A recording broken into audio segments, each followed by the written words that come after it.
ಇದನ್ನ ನಾವು ಯಾವ ರೀತಿಯಾಗಿ ಕ್ರಮಗಳು ತಗೊಳ್ಬೇಕು ಅದ್ರ ಬಗ್ಗೆ ಈಗ ನಾವೇನ್ ಮಾಡೋದಕ್ಕೆ ಯೋಚನೆ ಮಾಡಿದ್ವಿ ಅಂತ ಹೇಳಿದ್ರೆ, ಪ್ರತಿಯೊಂದು ಜಿಲ್ಲೆಯಲ್ಲಿ ಇದಕ್ಕೇನೆ ಒಂದು ಪ್ರತ್ಯೇಕ ಒಂದು ನೋಡಲ್ ಆಫೀಸರ್ ಅನ್ನ ಹಾಕಿ, ಈಗ ಯಾವ್ಯಾವ ಆಸ್ಪತ್ರೆ, ಕೆಲವು ಆಸ್ಪತ್ರೆಗಳಲ್ಲಿ ಮಾನ್ಯ ಸಭಾಪತಿಗಳೇ, ಅಲ್ಲಿ ನಾವು ಈಗ ಡೇಟಾ ಸ್ಟಡಿ ಮಾಡಿದಾಗ ಕೆಲವು ಆಸ್ಪತ್ರೆಗಳಲ್ಲಿ ಈ ಹೆಚ್ಚು ಗಂಡು ಮಕ್ಕಳು ಹುಟ್ಟುವಂತ ಆಸ್ಪತ್ರೆಗಳಿದೆ.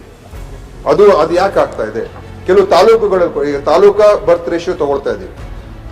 ಕೆಲವು ತಾಲೂಕುಗಳು ಚೆನ್ನಾಗಿದೆ, ಕೆಲವು ತಾಲೂಕುಗಳು ಸರಿ ಇಲ್ಲ. ಸೊ ಅಲ್ಲಿ ನಾವು ಫೋಕಸ್ಡ್ ಆಗಿ ಅಲ್ಲಿ ಯಾಕೆ ಆಗ್ತಾ ಇದೆ ಅಂತ ಒಂದ್ ಕಡೆ ಸಾಮಾಜಿಕವಾದಂತ ಅವ್ರಿಗೊಂದು ಜಾಗೃತಿ ಮೂಡಿಸುವಂತ ಕೆಲಸನೂ ಮಾಡಬೇಕು, ಕಾನೂನು ಅಡಿಯಲ್ಲಿ ಏನೇನು ಕ್ರಮಗಳು ತಗೊಳ್ತಕ್ಕಂಥ ಅದನ್ನು ಕೂಡ ಮಾಡಬೇಕು, ಮತ್ತೆ ಎಲ್ಲ ಆಗ್ತಾ ಇದೆ, ಅಲ್ಲಿ ಯಾಕೆ ಮಾಡಿಸ್ತಾ ಇದಾರೆ ಅಂತ ಅದನ್ನು ಕೂಡ ಪತ್ತೆ ಹಚ್ಚಿ ಸ್ವಲ್ಪ ನಾವು ಇನ್ನೂ ಕಟ್ಟುನಿಟ್ಟ ಕ್ರಮ ತಗೊಳ್ಬೇಕು. ಈಗಾಗಲೇ ನಾವು ಕಾನೂನು ಅಡಿಯಲ್ಲಿ ಸ್ವಲ್ಪ ಬೇರೆ ಬೇರೆ ರೀತಿಯ ಕ್ರಮಗಳು ತಗೊಂಡಿದ್ದೇವೆ.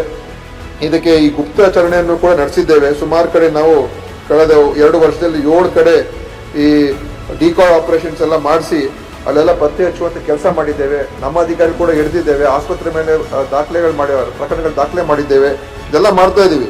ಅದರಿಂದ ಇದು ಒಟ್ಟಾರೆ ನಾವು ಸಮಗ್ರವಾಗಿ ಇನ್ನೂ ಹೆಚ್ಚು ಒತ್ತು ಕೊಡಬೇಕು. ನಾನು ಹೇಳುವಂಥದ್ದು ಇದಕ್ಕೆ ಇನ್ನೂ, ಯಾಕಂದ್ರೆ ನಮ್ಮ ಇಲಾಖೆಯಲ್ಲಿ ದೊಡ್ಡ ಇಲಾಖೆ ಪ್ರತಿಯೊಂದು ಕೂಡ ಆದ್ಯತೆನೆ, ಆದ್ರೆ ಇದನ್ನು ಕೂಡ ಅಷ್ಟೇ ಒಂದು ಆದ್ಯತೆ ಮೇಲೆ ತೆಗೆದುಕೊಂಡು ಅದಕ್ಕೆ ನಾವು ಹೇಳ್ತಾ ಇರುವಂತ ಇದಕ್ಕೆ ಪ್ರತ್ಯೇಕವಾಗಿ ಪ್ರತಿ ಜಿಲ್ಲೆಗೆ ಒಂದು ನೋಡಲ್ ಆಫೀಸರ್ ಮಾಡಿ ಬರ್ತ್ ರೇಷಿಯೋ ಎಷ್ಟು ಬರ್ತಾ ಇದೆ, ಯಾವ ತಾಲೂಕಲ್ಲಿ ಹೆಚ್ಚು ಏನಾಗ್ತಾ ಇದೆ, ಯಾವ ಆಸ್ಪತ್ರೆಗಳಲ್ಲಿ ಏನಾಗ್ತಾ ಇದೆ, ಎಲ್ಲವನ್ನು ಕೂಡ ತಿಳ್ಕೊಂಡು ಯಾವ ರೀತಿ ಕ್ರಮ ತಗೊಳ್ತಕ್ಕಂಥದ್ದಕ್ಕೆ ನಾವು ಒಂದು ತೀರ್ಮಾನ ಮಾಡೋದಕ್ಕೆ ನಾವು ಆ ಹಂತದಲ್ಲಿ ಇದ್ದೇವೆ ಮಾನ್ಯ ಸಭಾಪತಿಗಳು. ಸೊ ಇದಕ್ಕೆ ಖಂಡಿತವಾಗಿಯೂ ನಮ್ಮ ಗಮನ ಇರ್ತದೆ ಮತ್ತು ಬಹಳಷ್ಟು ವಿಶೇಷವಾದಂತಹ ಒಂದು ರೀತಿಯಾಗಿ ಇದರ ಬಗ್ಗೆ ನಾವು ನೋಡ್ತೀವಿ ಅಂತ ಕೂಡ